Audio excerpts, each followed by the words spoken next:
Sri Gurubhyo Nama children, welcome to online session. Yesterday, we have discussed, I have started with power sharing lesson.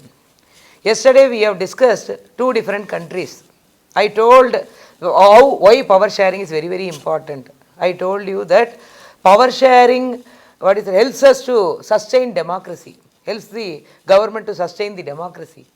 And moreover, these power sharing arrangements gives better understanding among the people, as well as people can be united. There can be peace prevailed in the country when they started to follow power sharing. And yesterday I told about the ethnic composition of Belgium and Sri Lanka. We have seen two different countries.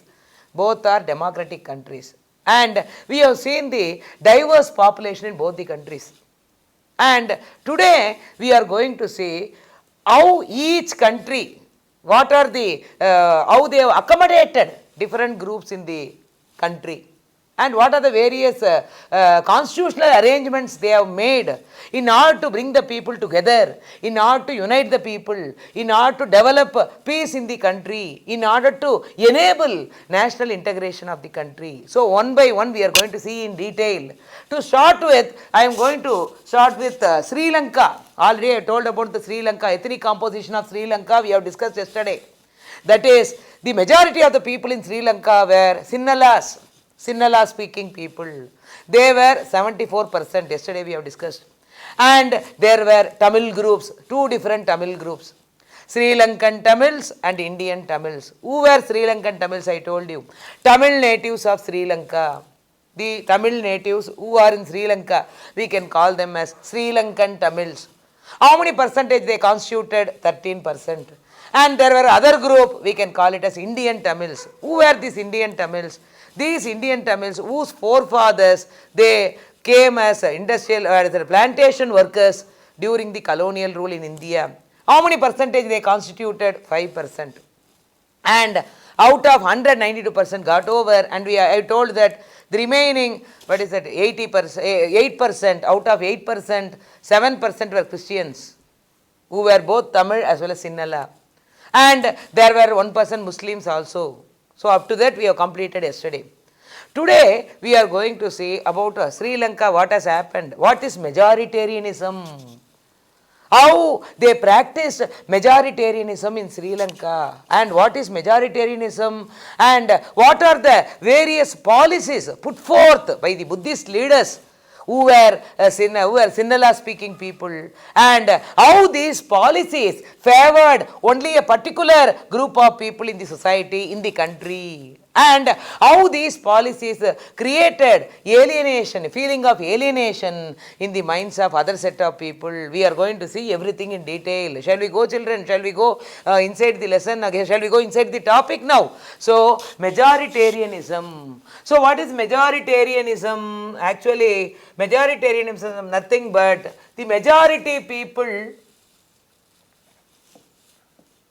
majority community ruling the country. Majority community ruling the country.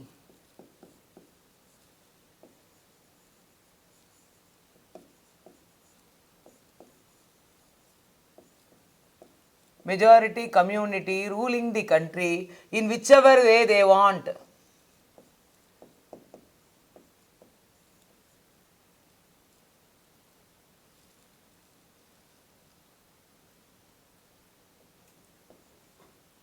Whichever way they want.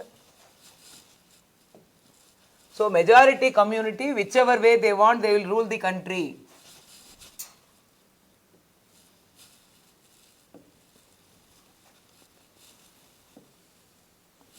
So majority people ruling the country.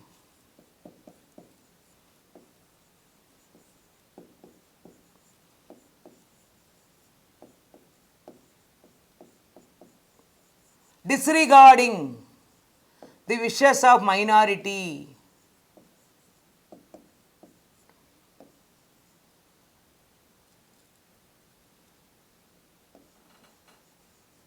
Disregarding the minority in the society. So we can call it as majoritarianism. So majoritarianism principle they have followed in Sri Lanka. So here Actually, Sri Lanka became independent. It has emerged as an independent nation in the year 1948. Immediately as it became independent, the Sinhala leaders who were Buddhist, already I told you, the Sinhala speakers were Buddhist. So the Sinhala leaders who were Buddhist, they started to frame policies favoring the Sinhalas in the country. So who are the majority in the country? Sinhalas. How many percentage they constituted? 74%. So immediately in 1948, when the country emerged as independent country, so the Buddhist leaders who were Sinhala speakers, they started to bring policies that promoted the interest of only Sinhala speaking people. They don't want to consider the interest of the other set of people, that is Sri Lankan Tamils, other set of they don't want to they don't want to promote the interest of Tamilians in the country. So this is the actual situation. So majoritarianism is nothing but it is a policy where the majority community will be ruling the country, disregarding the wishes of minority. Whichever way they want, they will be ruling the country. They were least bothered to consider the interest of the minority section. Who are the minority section in Sri Lanka? Tamilians. So they were minority. So their interest, their feelings and their aspirations have been completely neglected. So the Sinhala leaders immediately after they became independent, they started to bring policies which has favored the Sinhala people in the country. So they have passed an act in 1956. So in 1956 they have passed an act. So 1956 an act was passed. So there are three important features of this 1956 act. Immediately when they passed the 1956 act, it has got some special features. So one by one we are going to see in detail. What is the first feature? They wanted to give more importance. They wanted to consider Sinhala as an official language. So what is the first feature of 1956 Act? Sinhala was found to be, they wanted to give Sinhala as an official language. So Sinhala was the only official language. So they wanted to disregard Tamil. So what is the first feature? Immediately when 1956 Act was passed, so the act has got so many features that has favored only the Sinhala people in the country. So what is the first feature? They wanted to consider Sinhala as the official language of Sri Lanka. So official language of Sri Lanka was Sinhala. They wanted to disregard Tamil. They wanted to completely disregard the language of Tamil. So what is the first feature of 1956 Act? They wanted to consider the Sinhala language as the official language of Sri Lanka. Completely they have disregarded the Tamil language. So this is the first one. The second one, the government has brought so many policies. The government has followed so many policies that favored Sinhala applicants for university positions and government jobs. What is the second feature? The government has, the act has given so many preferences, so many policies it has brought out. So to promote these Sinhala people, these Sinhala applicants, they got employment opportunities, job opportunities as well as educational opportunities. So all those policies it has favored only the Sinhala applicants. So Sinhala applicants, they got employment opportunities, they got educational opportunities. So here even the Tamil people, they didn't get any employment or educational opportunities. See the policies. What are the policies that favored the country, that favored the Sinhala people? So the first one is they wanted to consider Sinhala language as the official language of Sri Lanka. Okay, they don't want to consider Tamil. So completely the Tamil language has been completely disregarded. The second one, they have brought policies that has given preferences only for Sinhala applicants. So many policies they have put forth which has given importance to the Sinhala applicants. The Sinhala applicants, they got employment opportunities as well as educational opportunities. So Tamilians, they didn't get any opportunities. They didn't get employment opportunities. They didn't get educational opportunities. So this is again another important feature of 1956. What is the third feature? A new constitution stipulated What is the third point? What is the third feature? They wanted to protect and promote Buddhism. So Buddhism has to be protected and promoted. So these are the important features of 1956 Act. So what we have discussed in the first paragraph, I told about majoritarianism. What is majoritarianism? The majority community ruling the country in whichever way they want. So what they will do? They will disregard the wishes of the minority people. The minority people's interest will not be promoted in the country. This is the first one. Immediately when they emerged as an independent country, the Sinhala speakers who were Buddhist leaders, they started to bring some policies. They passed an act in 1956.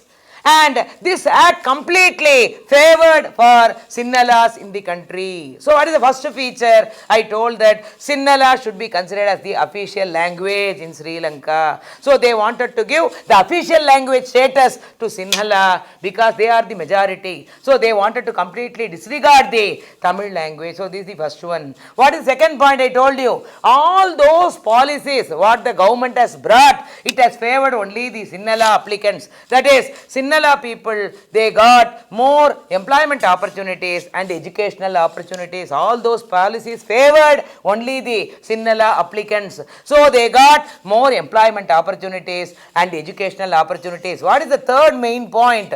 They wanted to protect and promote Buddhism. As these people are Buddhist, as the majority of the people were Buddhists, they wanted to protect and promote Buddhism. So these are the features of 1956 Act. So what is the first feature? They wanted to make the Sinhala as the official language of Sri Lanka, disregarding Tamil. Okay. What is the second point? They brought policies that favored only the Sinhala applicants. So Sinhala applicants, they got educational opportunities and employment opportunities in the country. What is the third point?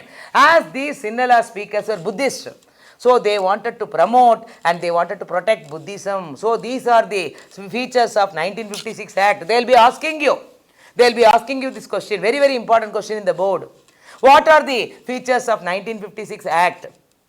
And this question can be asked in another way also. How did the Sinhala leaders dominate? What is that? They have gained their supremacy. How they showed their supremacy in the country? What they have done? How they have dominated the other groups in the society? So a very familiar example is 1956 Act. So this 1956 Act completely it has brought policies only for the Sinhala people. So they have completely neglected the interest of the Tamil people, Tamilians there. So this is the features of 1956 Act. The next one we are going to talk about, and already I discussed about majoritarianism. So majoritarianism is what is that? It is a principle where the majority community will be ruling the country. So they will be ruling the country as their wish.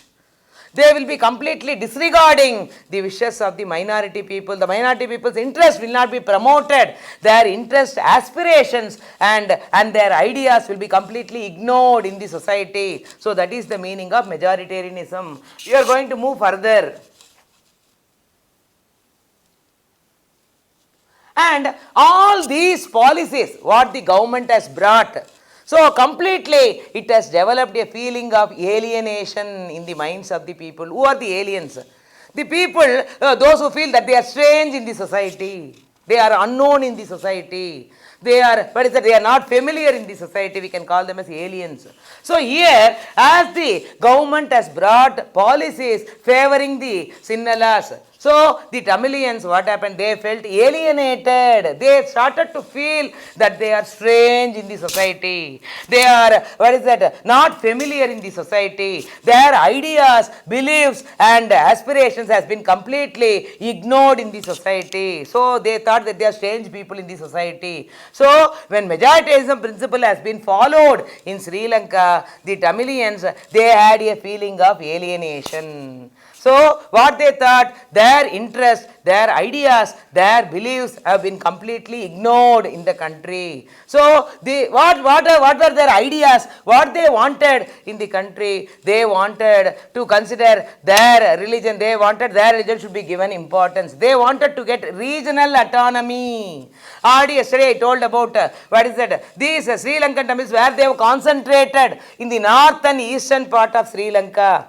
So these Sri Lankan Tamils, they lived in the, they lived in the north and eastern part of Sri Lanka. So they wanted to have regional autonomy. What is regional autonomy? They wanted to have a power of authority over that particular region. They wanted to favor the beliefs. They wanted to favor the beliefs of the people, those who are living in that particular particular region. So they wanted to have a regional autonomy. So they wanted to fight for regional autonomy. At the same time, they also wanted to get employment opportunities and educational opportunities. All these are the various demands of the Tamilians in Sri Lanka. These demands were not accepted by the Sinnala leaders.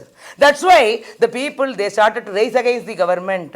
They started to have a feeling of alienation in their minds. So what is alienation? Actually, a particular group in the society, they will think that they are strange in the society. If their interests, if their beliefs and if their aspirations are not fulfilled by the government in the society, they will develop a feeling of alienation. So here, who are the aliens in Sri Lanka? That is the Tamilians. Their demands have been completely ignored. The government has completely neglected the feelings of the Tamilians in the country. So that's why the Tamilians, they had the feeling of alienation. And what are the various demands they placed? What is the first demand? They wanted to consider, they wanted to have Tamil as the official language. And they wanted to get job opportunities, employment opportunities and educational opportunities, because the government has denied these opportunities to the Tamilians. They favored only for Sinnala applicants. So these people, they denied. So they wanted to fight for that. They wanted to get educational opportunities and employment opportunities in the country. At the same time, they wanted to have regional autonomy. As already I told you, these people were concentrated in the north and eastern part of Sri Lanka. So they wanted their region to be ruled by themselves. So they wanted to have a political authority there. They can administer that particular region so that they can favor the people, those who are living there. They can satisfy the needs of the people in that particular region. So they demanded for all this. They demanded for all this. But what happened to these Buddhist leaders? What they have done? Whether they have approved that? No, they didn't approve. They completely denied the demands of the Tamilians there in the country. As a result, what happened? There was a civil war like situation prevailed in the country. What is a civil war? Actually, you know that if there is if there are intense conflicts, if there are conflicts between the two opposing groups in the same country, if there is no mutual understanding between the two different set of people in the same country, definitely what will happen? So this problem will become acute. It will become very severe. So in due course, what will happen? It will be appearing like a war. It appears like a war. So we can call it as a civil war. So civil war is nothing but an intense conflict within the country between the two opposing groups. So what will happen? In due course, it will become acute. So it appears like a war. So we can call it as a civil war. So what are the demands of Tamilians? What are the demands they placed before the government? First one, they wanted regional autonomy. The second one, they wanted their job opportunities and educational opportunities, because the government has completely denied the opportunities to the Tamilians. The third one, they wanted their languages to be considered as the official language. So all these demands they have placed in front of the government, but the Buddhist leaders, they have not agreed for that. That's why these Tamilians, they started to feel that they are aliens in the society, aliens in the country, they are strange in the country. Their ideas, their beliefs were completely neglected by the Buddhist leaders. So many political organizations have been started to promote the feelings of Tamilians in Sri Lanka, because they have demanded for independent Tamil Eelam. So what is Eelam? Eelam is nothing but ancient name of Sri Lanka. We can call it as independent Tamil Eelam. So here many political organizations have been set up in the year 1980. They argued for independent Tamil Eelam in Sri Lanka, but everything has completely went on vain. So nobody has taken steps to promote the feelings of Tamilians. As a result, what happened? A civil war like situation prevailed in the country. Once when a civil war starts in a country, the completely the country will be disintegrated. It will lead to the partition of the country. There will not be peace developed in the country. The people, they don't have any trust. So they don't have any trust. They won't be united. Always there will be lot of intense conflicts between the different groups in this country. As a result, what happened? The country will, in due course, what will happen? The country will be completely split. The country will be completely disintegrated. So this is the situation we have seen in Sri Lanka. That has been given in Sri Lanka. So how we have started? We have started about majoritarianism. What is majoritarianism? Majority people, majority community ruling the country. So as Sinhalas were the majority, 74%. So they started to dominate the country. They don't want to satisfy the wishes of the minority people. All those policies, whatever was brought by the government, which was, they considered only the Sinhala speakers. Sinhala speakers only were given more importance. And already I told about 1956 Act, the three important features of 1956 Act. What is the first feature? They wanted to consider Sinhala as the official language. Okay, first point. What is the second point we have discussed? Second feature, the job opportunities and educational opportunities were given only for Sinhala applicants. They have completely neglected the Tamilians. What is the third one? As these Sinhala speakers were Buddhists, they followed Buddhism. So they wanted to promote and they wanted to protect Buddhism. So these are the features of 1956. Because of the various policies that were brought by the government that has favored only for Sinhala applicants, these Tamilians in Sri Lanka, they had the feeling of alienation. They thought that they are strange in the society. Their demands were not considered. Their ideas have been completely neglected by the Buddhist leaders. They argued, they fought for their rights. What are the various demands brought by the people, brought by the Tamilians in Sri Lanka? The first one, they wanted to have regional autonomy. Already I told you. As these people are concentrated in the north and eastern part of Sri Lanka, they wanted to have a authority. That particular region should be ruled by themselves so that they can bring some changes in that particular region. They can bring some policies that satisfies the aspirations of the people in that particular region. And what is the other demand? They also wanted to get employment opportunities and educational opportunities, and they wanted their language should be considered as the official. So all these were the various demands. But Buddhist leaders, they didn't approve this. They completely denied all the demands of the Tamilians. That's why what they done? They started to form so many political organizations. So in the year 1980, so many political organizations have been formed, have been established. So all these organizations started to demand independent Tamil Eelam. As a result, what happened in due course, what happened? All these conflicts has led to a civil war like situation in the country. So there were no peace prevailed in the country. People were not peaceful. Always there were conflicts between the different groups. So slowly what happened? The country has been completely disintegrated. The country has been completely partitioned. So this is they have not, because in Sri Lanka, they have not followed the principle of power sharing. Power sharing was not there. Power sharing principle has not been followed by the leaders of Sri Lanka. That's why the country has been split. And there is another information we are going to get in the, at the end of the paragraph. And when you talk about the economic development of Sri Lanka, we are going to see in economics. The economic development of Sri Lanka is greater. But you see the situation. When a civil war like situation prevails in the country, how the society will be, how the, whether there will be political stability in the country, whether there is, what will be the economic development, what will be the society, all these will be completely affected. So here, the leaders, they have not followed the power sharing principle. That's why it has led to as they have not followed the power sharing principle, it has led to the disintegration of the country. So majoritarianism is over. And we have seen Sri Lanka, why they have not followed power sharing principle.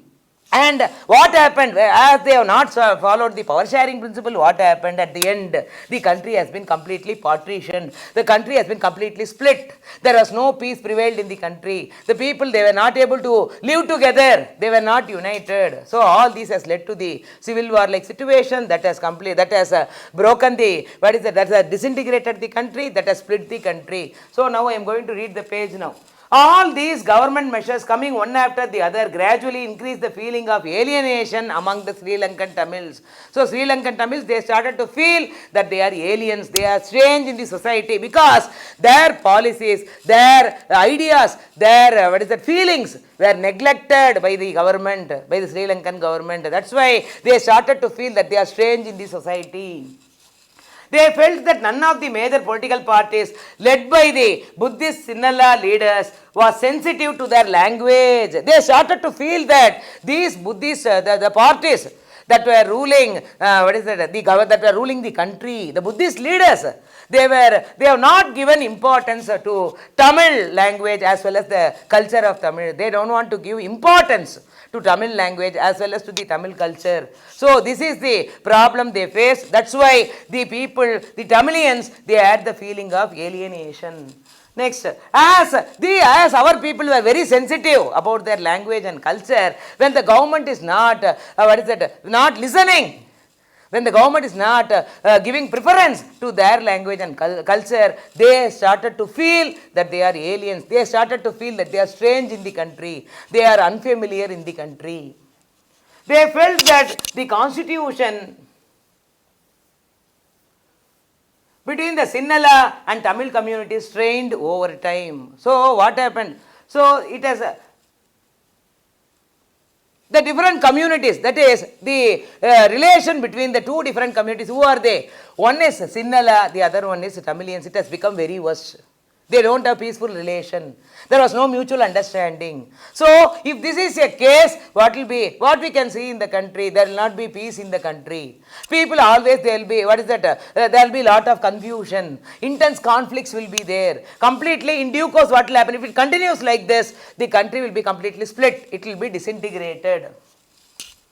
So the Sri Lankan Tamils launched parties and struggles for the recognition of Tamil as an official language.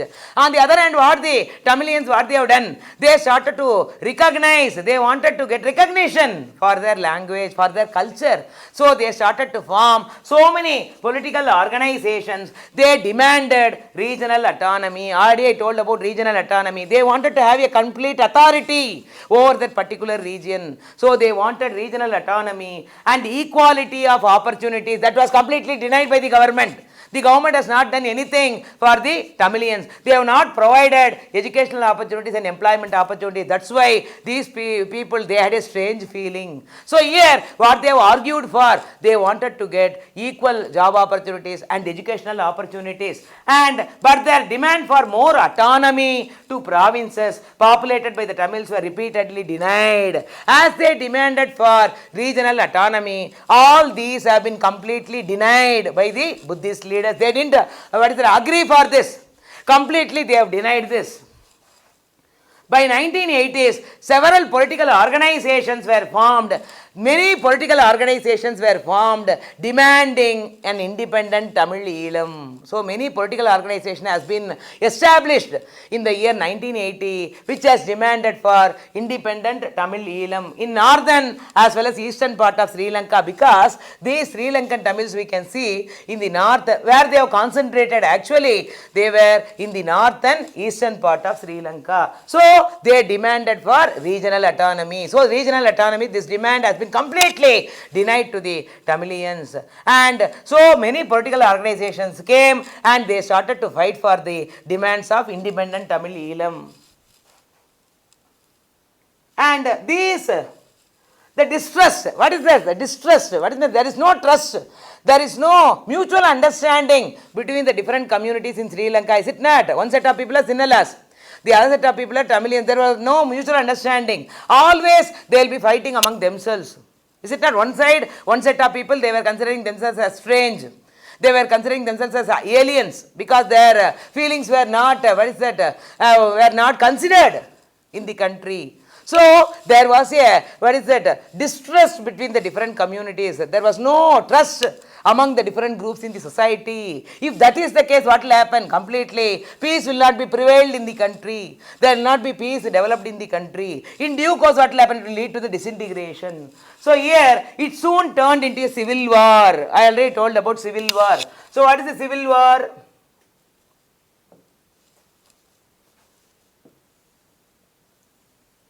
What is a civil war? Actually, civil war is nothing but intense conflicts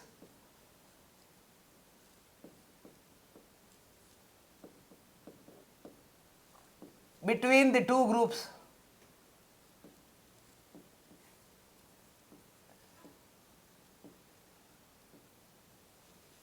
So civil war is nothing but there will be two opposing groups will be there. So always there will be conflicts. There will not be any mutual understanding between the two groups. As a result, what will happen? In due course, it will become acute. It will become strange. It will become extreme. The problem will become that all those conflicts will become extreme. So what will happen? At the end, it will be completely disintegrating the country. It will disintegrate the country. It will divide the country. It will partition the country. So that is the meaning. So that is the meaning of civil war. And what is that? Many in that civil war, what happened? Thousands of people, they have lost their lives. Between the two communities, there were always what is that, conflicts. It has led to what is that? Many people, they have lost their lives. Some people, they have what is that, moved from their country. They have moved to other countries as refugees.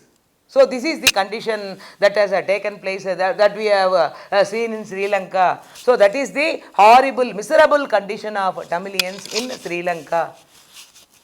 And you have read chapter 1 of economics. That's why in the paragraph, towards the end of the paragraph, they have given an information regarding the economic development of Sri Lanka. They are telling that economic development of Sri Lanka was greater. How was it possible? When you talk about the, what is that, Buddhist Sinhala speakers there, when you talk about the civil war like situation, they have commented here.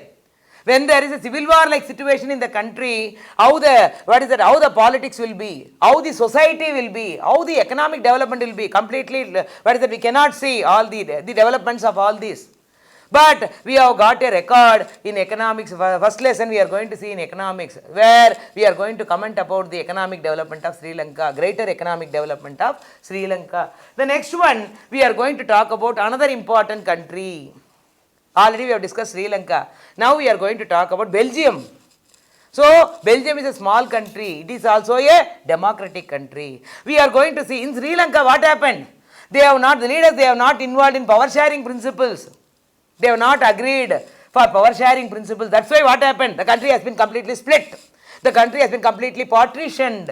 But it is not like that in the case of Belgium. Even though Belgium is a small country, they wanted to accommodate everybody in the society. The leaders, they were very conscious. They were very conscious. Already we have seen that. Even though the Dutch people were majority in the country, but the French people are minority. French people are found to be very powerful and rich. Already we have seen. And the leaders were very, very conscious. They wanted to bring peace in the country. What was their main aim? They wanted to, make the people to be united. They wanted every community people to be together in the country. They wanted every people should live peacefully in the country. And based on the aspirations of the people in the society, the Belgium, the leaders of Belgium, the political leaders, they started to bring so many amendments in the constitution. They made so many changes in the constitution depending upon the aspirations of the people in the society. Already we have seen there are three different community people we have seen. French speaking people were there, Dutch speaking people were there, and German were also there. They wanted to accommodate everybody. They wanted to bring unity in the country. They wanted to bring national integration. So what they suggested changes in the constitution. That is, between 1970 and 1993, there were so many changes that took place in the constitution. So depending upon the aspirations of the people in the society, they made some changes in the constitution. We are going to see what is Belgium constitution model. What is the Belgium constitution model? What are the various elements of Belgium constitution? What they have done? How they have accommodated the different communities in the society? Why they wanted to why they have a great interest over power sharing? All these things we are going to see in detail. So first I told about majoritarianism in Sri Lanka. The leaders, they were against power sharing.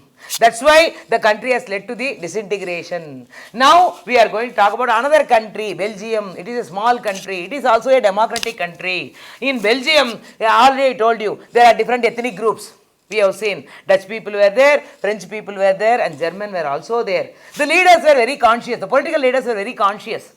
So they wanted the people to be together. They wanted all the communities to live together in the society, in that particular country. They wanted to promote peace in the country. They wanted to develop mutual understanding among the different communities in the country. That's why they have suggested so many changes in the constitution. That is between 1970 and 1993, so many changes have been made in the constitution, and they have started to accommodate other communities in the constitution. That is known as accommodation in Belgium. How they have accommodated, how they have satisfied, how they have granted, how they have considered the wishes of other people in the society, how they have made the different groups in the society to be together, how they have worked for, how they promote national integration in the country. Everything we are going to see in detail now.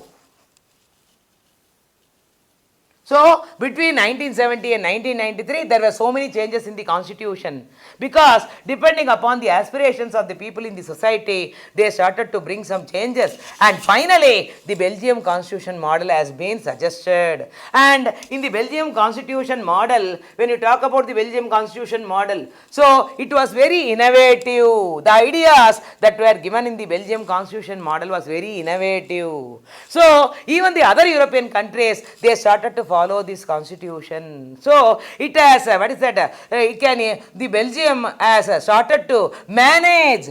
Belgium has started to manage, and they started to accommodate. How they have accommodated different groups in the society. Moreover, it is centrally located place, and other European countries, they have seen this as an example, and they have chosen this. Already I told about the capital city of Belgium, that is Brussels.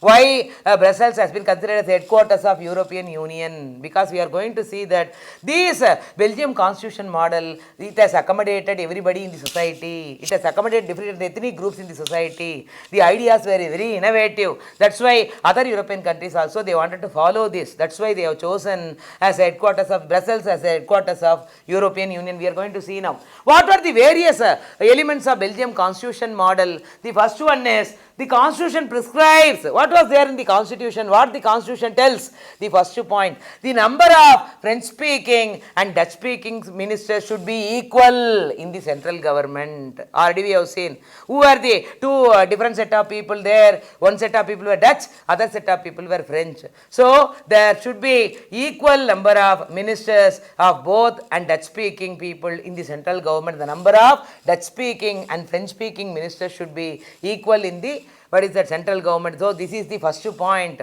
So the first point is very clear. As they wanted to accommodate everybody in the society, they wanted to give equal opportunities, equality they wanted to follow. That's why what they have done, the number of ministers, that is French speaking ministers and Dutch speaking ministers, should be equal in the central government. Thank you, children. I am concluding up to this today. Tomorrow we will be starting the remaining elements of Belgium constitution model. See you, children, tomorrow.